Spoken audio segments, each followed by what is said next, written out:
എല്ലാവർക്കും സലു സിമ്പിൾ റെസിപ്പീസിലേക്ക് സ്വാഗതം. ഇന്ന് നമുക്ക് ചോറിനും പലഹാരത്തിനും ഒക്കെ പറ്റിയ ഒരു അടിപൊളി തേങ്ങ അരച്ച അയല മീൻകറി എങ്ങനെയാണ് തയ്യാറാക്കുന്നതെന്ന് നോക്കാം. അപ്പൊ അതിന് വേണ്ടിയിട്ട് ഒരു 3-4 ചെറിയ കഷ്ണം കുടംപുളി ഞാൻ ഒരു ബൗളിലേക്ക് ഇട്ടിട്ട് ഒരു 1/4 കപ്പ് വെള്ളം ഒഴിച്ച് കുതിരാനായിട്ട് മാറ്റി വെച്ചിട്ടുണ്ട്. പിന്നെ മിക്സിയുടെ ജാറിലേക്ക് ഒരു 5 അല്ലി ചെറിയ കൊച്ചുള്ളിയാണ് കേട്ടോ.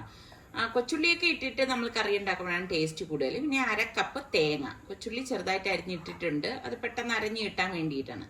അപ്പൊ തേങ്ങയുടെ അളവ് കൂടണ്ട, ഈ ഒരു അളവിൽ മതിയാവും. പിന്നെ 1/2 ടീസ്പൂൺ മഞ്ഞൾപ്പൊടി, 1 ടീസ്പൂൺ മല്ലിപ്പൊടി, 1/4 ടീസ്പൂൺ ഉലുവാപ്പൊടി, 3 ടീസ്പൂൺ കാശ്മീരി ചില്ലി പൗഡർ, പാകത്തിനുള്ള ഉപ്പ്. എന്നിട്ട് നമുക്ക് ഇതൊന്ന് കറക്കിയെടുക്കണം.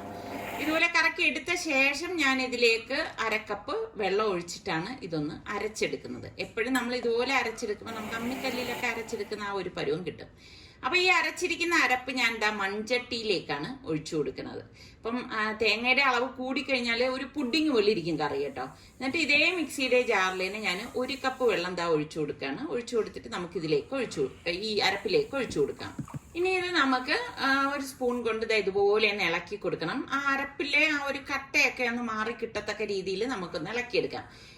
മിക്സിയുടെ ജാറിൽ തന്നെ ഞാൻ വീണ്ടും വെള്ളം എടുത്തതിൽ നിന്ന് 1 കപ്പ് വെള്ളം ഒഴിച്ചിട്ടുണ്ട്. പിന്നെ ഒരു 1/2 കപ്പും കൂടി ചേർത്തിട്ടുണ്ട്. അപ്പൊ 1.5 കപ്പ് വെള്ളം ഇപ്പൊ നമ്മൾ ചേർത്തിട്ടുണ്ട്. അപ്പൊ ഇതാണ് ആ ഒരു ചാറിന്റെ ഒരു പരുവം എന്ന് പറയുന്നത്. അപ്പോൾ ഓവറായിട്ട് വെള്ളം വരാനും പാടില്ല, എന്നാൽ വല്ലാതെ തിക്കാവാനും പാടില്ല. ഞാനിവിടെ ഒരു 3 പച്ചമുളക് നെടുകെ കീറി ഇട്ട് കൊടുക്കുകയാണ്. ഇതൊക്കെ നിങ്ങളുടെ എരിവിന്റെ പാകത്തിന് എടുത്താൽ മതി കേട്ടോ.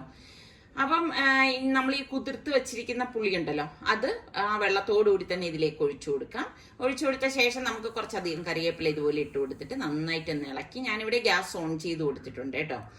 അപ്പൊ ഇനി ഈ കറി ഒന്ന് തിളയ്ക്കണം. അപ്പൊ ഉപ്പും പുളിയൊക്കെ പാകത്തിനുണ്ടോ എന്ന് നോക്കണം. അടച്ചു വെച്ചു കൊടുക്കാം. അപ്പൊ ഇതൊരു 2 മിനിറ്റ് കഴിയുമ്പോൾ അടപ്പ് മാറ്റുമ്പോൾ തന്നെ തിള വന്നിട്ടുണ്ട്. അപ്പൊ നന്നായിട്ട് ഒന്നും കൂടി ഒന്ന് ഇളക്കി കൊടുക്കണം. ഒന്നുകൂടി നോക്കണം കേട്ടോ പുളിയൊക്കെ ഉണ്ടോ എന്നുള്ളത്.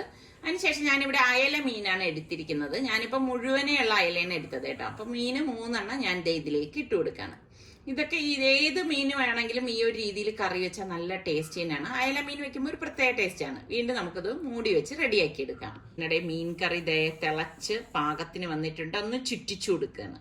അപ്പൊ ഈ സ്പൂൺ കൊണ്ട് ഉടച്ചെടുക്കേണ്ട ആവശ്യമില്ല, ഇങ്ങനെ ചുറ്റിച്ചാൽ മാത്രം മതി. അപ്പൊ ഞാൻ അതൊന്ന് അടച്ചു വെച്ചു കൊടുക്കുകയാണ്. ഇനി നമുക്ക് മീൻകറിയിലേക്ക് താളിക്കാൻ വേണ്ടി 2 ടേബിൾ സ്പൂൺ വെളിച്ചെണ്ണ ഒഴിച്ച ശേഷം അതിലേക്ക് നമുക്ക് 1/2 ടീസ്പൂൺ ഉലുവ ഇട്ട് പൊട്ടിച്ചു കൊടുക്കാം. എന്നിട്ട് 5-6 ചുവന്നുള്ളി ചെറുതായിട്ട് അരിഞ്ഞത്, കുറച്ച് കറിവേപ്പില, ഇത്രയും കൂടി ഇട്ടിട്ട് നമുക്ക് ഇതൊന്ന് മൂപ്പിച്ചെടുക്കണം. അപ്പൊ നല്ലതുപോലെ ഒന്ന് മൂത്ത് വരണം. ആ സമയത്ത് നമുക്കൊരു 2 പച്ചമുളക് ഞാൻ ഇതുപോലെ കട്ട് ചെയ്തിട്ട് കൊടുക്കുന്നുണ്ട്. അതൊരു ഭംഗിക്ക് വേണ്ടിയിട്ടാണ് കേട്ടോ.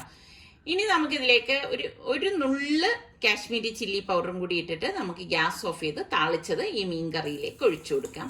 അടിപൊളി ടേസ്റ്റി കറിയാണ് കേട്ടോ. വ്യത്യസ്തമായിട്ടുള്ള ഒരു മീൻ കറി തന്നെയാണ്. അപ്പൊ ട്രൈ ചെയ്യാത്തവര് ട്രൈ ചെയ്ത് നോക്കണം കേട്ടോ. സൂപ്പർ ടേസ്റ്റ് ആണ്. അപ്പൊ മീൻ കറി ഞാൻ അടച്ചൊന്ന് മാറ്റി വെക്കാണ്.